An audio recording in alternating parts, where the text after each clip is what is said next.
अस्सलाम वालेकुम नाज़रीन, टैक्स बुलेटिन के साथ मैं हूं नूर फातिमा गुराया पेंसोता लॉ एसोसिएट से, और मेरे साथ मौजूद है बहुत ही मोहतरम सर जाहिद रसूल Guraya, advocate high court, FCMA, ICMAP और CPFA यूके से क्वालिफाइड हैं। जी तो सर, आज की अहम न्यूज़ कुछ इस तरह से है, जैसे कि FTO के हुक्म पर सैलरीड पर्सन की रिटर्न को सिंप्लीफाई कर दिया गया है। तो सर, इसके बारे में क्या ख्याल है? हाँ, FTO फेडरल टैक्स ओम्बड्समैन बड़ा एक इम्पॉर्टेंट रोल इख्तियार कर गए हैं पाकिस्तान के टैक्स के निज़ाम में। अगर कोई भी टैक्स पेयर है, उसको FBR के जो अफसरान हैं उनसे कोई शिकायत होती है या FBR के सिस्टम से कोई शिकायत है, they can file there complaint with federal tax ombudsman. इस सिलसिला में इस्लामाबाद में एक टैक्स कंसल्टेंट हैं, उन्होंने कंप्लेंट फाइल की FTO के साथ, और कंप्लेंट में ये कहा गया कि FBR का पोर्टल है IRIS, जिसको हम आयरस भी कहते हैं, उस पोर्टल में income tax return for salaried person, उसमें कुछ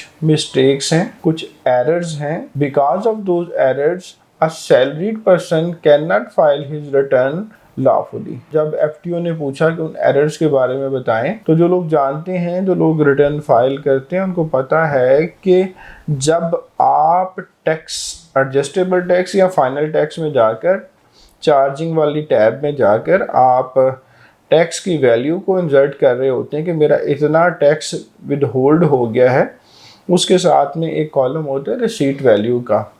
तो रिसीट वैल्यू वाली टैब जो है वो अलाउ नहीं कर रही थी टैक्स कंसल्टेंट को रिटर्न फाइल करने के लिए सैलरीड पर्सन का। वो कैलकुलेशन का एरर आ जाता था, और because of that error consultants were unable to submit the returns of salaried person. तो इसका जो है वो FTO साहब ने नोटिस लिया, फिर ऑन कंप्लेंट, और उन्होंने आर्डर इशू किया, और जो पराल है, Pakistan revenue automation limited, FBR का वो हिस्सा जो FBR की वेबसाइट और इसके सॉफ्टवेयर है उसको रन कर रहा है, उसको डायरेक्शन पास की गई कि इसको करेक्ट करें। मेरे नॉलेज के मुताबिक पराल ने इसको ठीक कर दिया है। अब सैलरीड क्लास अपनी रिटर्न जो है वो सबमिट कर सकते हैं। सैलरी क्लास आपके लिए ये जानना ज़रूरी है, section 12, 13 and 14 of income tax ordinance 2001 deals with salaried class, और सैलरीड क्लास का जो रेट ऑफ टैक्स है वो भी डिफरेंट होता है as provided in first schedule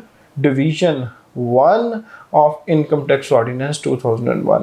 अब वो रेट किसके ऊपर लगते हैं? अगर एक बंदा, there are 5 heads of income, 5 heads of income है, section 11 of income tax ordinance 2001, वहाँ पे बताया हुआ है कि हेड्स ऑफ इनकम कौन कौन से हैं, जिनमें एक सैलरीड है, एक बिजनेस है, एक प्रॉपर्टी है, एक कैपिटल गेन है, और 5वां इनकम फ्रॉम अदर सोर्सेज है।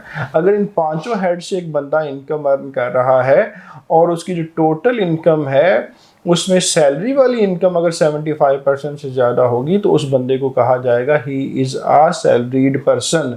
तो इस सैलरीड पर्सन वाले बंदे के लिए ये रिटर्न जो था, जो फॉल्ट आ रहा था, इसको करेक्ट किया गया। आई होप कि मैंने एक्सप्लेन कर दिया मैटर को।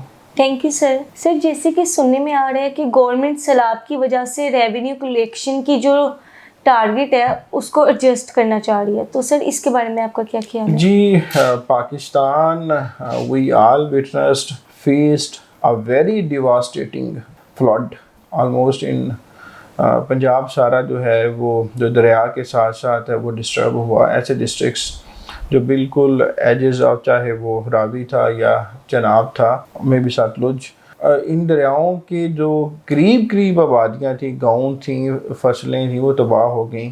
और अब यही devastation is continued in Sindh province of Pakistan. तो इससे क्या हुआ? इससे इकॉनमी तो डिस्टर्ब हुई, इससे प्रॉब्लम तो आई लोगों को, जो निज़ाम ज़िंदगी है वो रुक गया। आपका जो GDP है, जो प्रोडक्शन थी क्रॉप्स की, सुनने में यही आ रहा है कि एक अंदाजे के मुताबिक जो आपके राइस प्रोडक्शन है वो 25% से कम हो गई है, जो यील्ड आना था। इसी तरह शुगर केन। तो आपका जो इकॉनमी है, मैक्रो इकनॉमिक, वो उस पर तो इसके असरात आए हैं। अच्छा, टैक्सेशन भी इसी पे डिपेंडेंट होती है। तो अब 30 सितंबर 2025 तक जो फर्स्ट क्वार्टर का टारगेट था FBR का कलेक्शन का अराउंड 3000 बिलियन रुपीस था, तो अप्रॉक्सीमेट। तो अब ये वाला टारगेट जो है ना ऑब्वियसली पूरा नहीं हो पाएगा, और एक मुहतात अंदाजे के मुताबिक अराउंड 100 बिलियन रुपीस से शॉर्टफॉल आएगा। तो ये जो है ये IMF के सामने गवर्नमेंट रखने जा रही है। We faced a very tough situation, a natural calamity in the shape of flood. तो अब हमें आप चीज़ों को रीएडजस्ट करने की इजाज़त दें। IMF के मिशन के सामने ये चीज़ें रखी जाएंगी, वो इसको रिव्यू करेगा और hopefully they are going to approve, क्योंकि दुनिया ने देखा है कि और हमने भी विटनेस किया तबाही बहुत बड़े पैमाने पर हुई सैलाब की वजह से। तो ये है वो कि FBR किस चीज़ की एडजस्टमेंट चाह रहा है।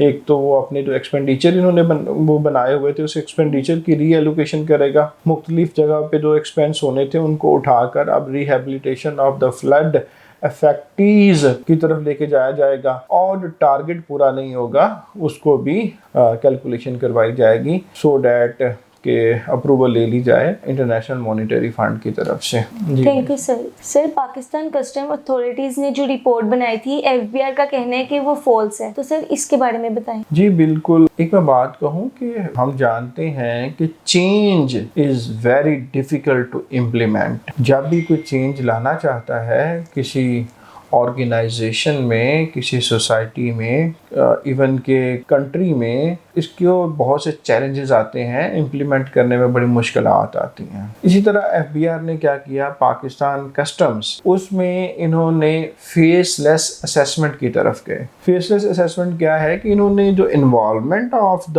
असेसिंग ऑफिसर है उसको साइड पे किया और डायरेक्ट सिस्टम के थ्रू सिस्टम बनाया, और सिस्टम ने कहा कि सिस्टम असेसमेंट किया करेगा। किस चीज़ की असेसमेंट? कि आप क्या इंपोर्ट कर रहे हैं, इंपोर्ट में गुड्स क्या हैं, उनकी कैटेगरी क्या आपने सही लिखी है, वैल्यू जो है वो क्या ठीक बताई है आपने, और उसकी इक्वल वैल्यू कस्टम की क्या है। तो ये चीज़ें इन्होंने कोशिश किया FBR ने कि मशीन के थ्रू की जाए, फेस ऑफ द एम्प्लॉय है उसको दूर किया जाए इससे, बिकॉज वी ऑल नो के करप्शन के इश्यूज तो हैं हमारे यहाँ और बड़े हाई लेवल पे हैं। हाई लेवल मीन के करप्शन बहुत ज़्यादा है पाकिस्तान में।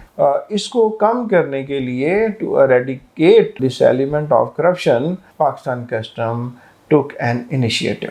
अब वो इनिशिएटिव ले लिया। इसका जो पाकिस्तान कस्टम का ऑडिट है PCA, उसने एक रिपोर्ट जारी कर दी और रिपोर्ट जारी की और उसमें कहा कि फेसलेस कस्टम असेसमेंट की वजह से, FCA की वजह से रेवेन्यू को लॉस हो गया 100 बिलियन रुपीस। और ये बात मीडिया पे आ गई। अब FBR चेयरमैन राशिद महमूद लंगड़ियाल साहब ने, जो कस्टम के सीनियर अफसरान हैं इंक्लूडिंग कस्टम ऑपरेशन के जो मेंबर हैं, उनको बिठाया।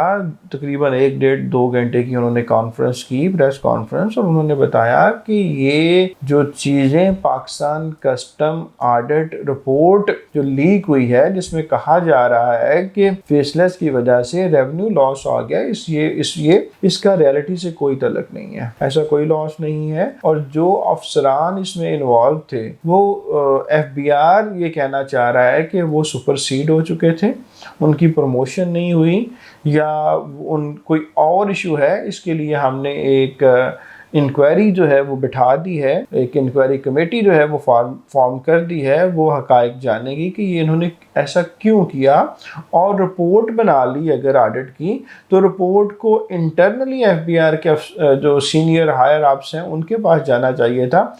उनके पास जाने से पहले, उनको इन्फॉर्म करने से पहले मीडिया में कैसे आ गया? तो एक इंक्वायरी हो रही है। FBR की अथॉरिटीज़ हैं वो ये कह रही हैं कि इस सिस्टम को फेल करने के मकासद के लिए ये रिपोर्ट जो है पाकिस्तान कस्टम ऑडिट वालों की वो बनी है और इसका रियलिटी से कोई तल्लुक नहीं है।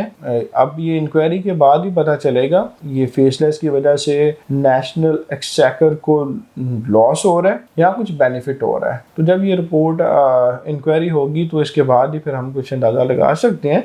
लेकिन बकौल चेयरमैन FBR साहब के ये बेसलेस रिपोर्ट थी। ऑफिसर जो थे इन्वॉल्व थे उनके बकौल के कुछ और मकासद थे जो वो पूरा करना चाह रहे थे। Thank you so much sir. जी तो नाज़रीन, ये थी आज की अहम तरीन न्यूज़।